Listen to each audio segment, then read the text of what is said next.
कथाएं तो काफी। अंत में तक्षक आया,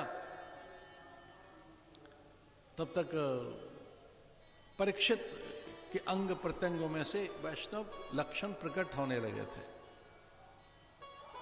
गुरुदेव ने एक प्रकार से शपथ ही ली थी कि जब तक तुझे ब्रह्म ज्ञान नहीं हो जाएगा, जब तक तुझे ईश्वर की प्राप्ति नहीं हो जाएगी, तब तक कथा अनवरत चलती रहेगी, अविच्छिन्न चलती रहेगी, अबाध चलती रहेगी। कथा में गतिरोध नहीं होगा। अद्भुत संकल्प सुखदेव मुनि का कि कथा बंद नहीं होगी। और कहां बंद हुई है? अविराम है, तो चल रही है। अभी यहां चल रही है, थोड़ी पड़ोस में चल रही है, वहां से भी सुनाई दे रही है,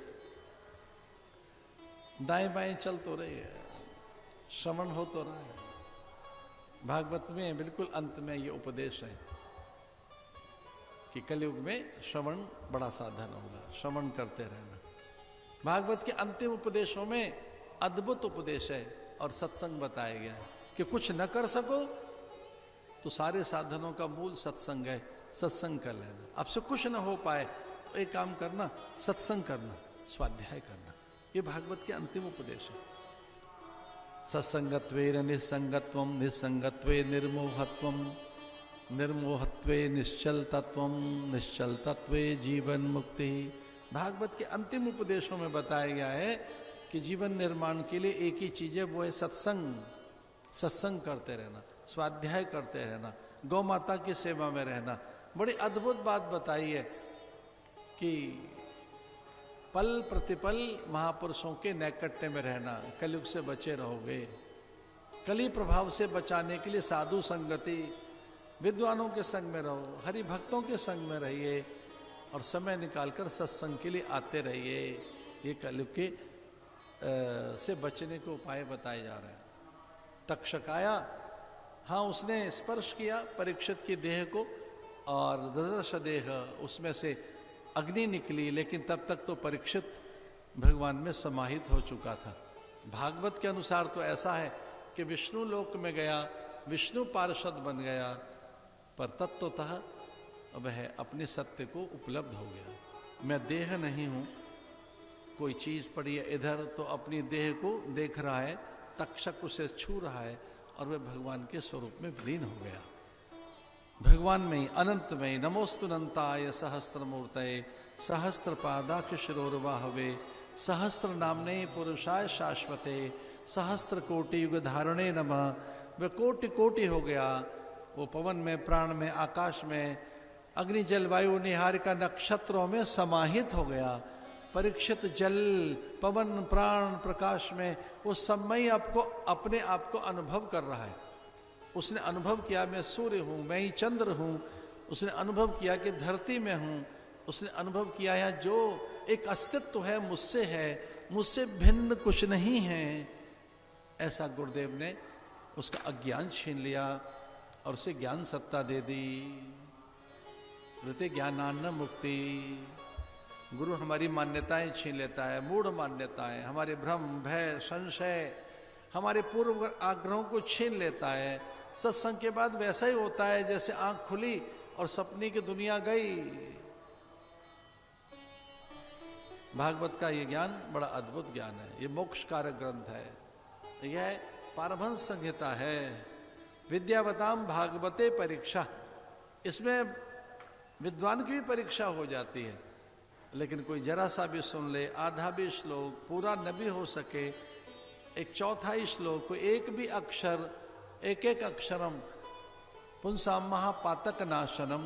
एक एक भी अक्षर ऐसा है कि महापातक का नाश करता है, अज्ञान का नाश करता है, एक एक अक्षर। इसलिए कहा गया है कि कथा श्रवण के लिए तत्पर रहना चाहिए। भागवत के बिल्कुल अंत में जो उपदेश है वो सत्संग का है। श्रवण में तत्पर रहिए। कैसे कान हो? जिनके श्रवण समुद्र समाना, कथा तुम्हार सुभग सर नाना, भरई निरंतर हो ही न पूरे। तो साधक को कैसा रहना चाहिए? कथा श्रवण के लिए समुद्र से कान बनाए, उत्सुकता रखे कथा की, संतों के पास जाने की उसमें व्याकुलता रहनी चाहिए। ये सत्संग की महिमा बताई गई है। भागवत में तो ऐसा भी लिखा है कथा सुनी नहीं पी जाती है। पेयम पेयम श्रवण पुटके रामा नामाभिरामम ध्येयम ध्येयम सतत मनसा तारकम ब्रह्म स्वरूपम। कथा सुनी नहीं, पी जाती है, तो कानों को वैसा बनाओ कि हम कथा पान कर रहे हैं। सुखदेव मुनि ने परीक्षित को आशीष दिए थे और उसी दिशा में निकल गए थे। एक बार एक शिष्य ने अपने गुरु के आगे दीपक जलाकर पूछा, नया चेला था, कई बार नए चेले बड़ा कौतुक करते हैं, उनके प्रश्नों की बौछार होती है, एक आध बात नहीं पूछते, प्रश्नों की बौछार करते हैं। नया चेला था, नया शिष्य था, गुरुजी के आगे दीपक जलाकर पूछने लगा कि महाराज जी ये क्या है? तो उन्होंने कहा भाई ये दीपक जल गया, इसमें प्रकाश है। दीपक है, दीपक जल गया, इसमें प्रकाश है। ज्योत आ गई, चेले ने ज्योत बुझा दी, दीपक को बुझा दिया फूंक मारकर, और कहने लगा महाराज ये अब कहाँ गई? तो गुरु ने कहा था जहां से आई थी वहीं गई।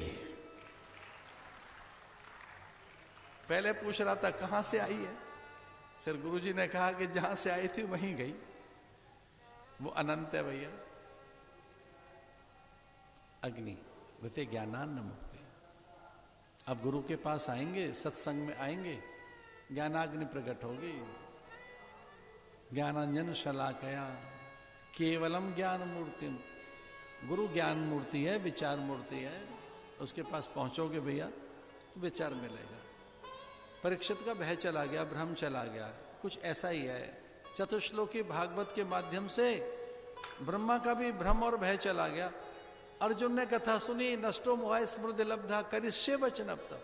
कथा सुनकर या ज्ञान प्राप्त कर फिर कोई भ्रम रहा कहाँ?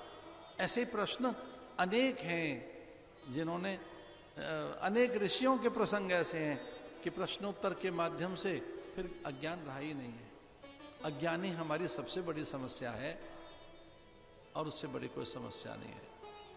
Ignorance is the root cause. बस यही एक है जो मूल जड़ है दुख की, व्यथा की, बाधाओं की, समस्याओं की, भ्रम भय की, संशय की, विकलता और व्याकुलताओं की, या कि सारे अभाव जीवन में जितने भी दर्द हैं अज्ञानता के कारण हैं। और गुरु इस पर प्रहार करता है, सत्संग इस पर प्रहार करता है।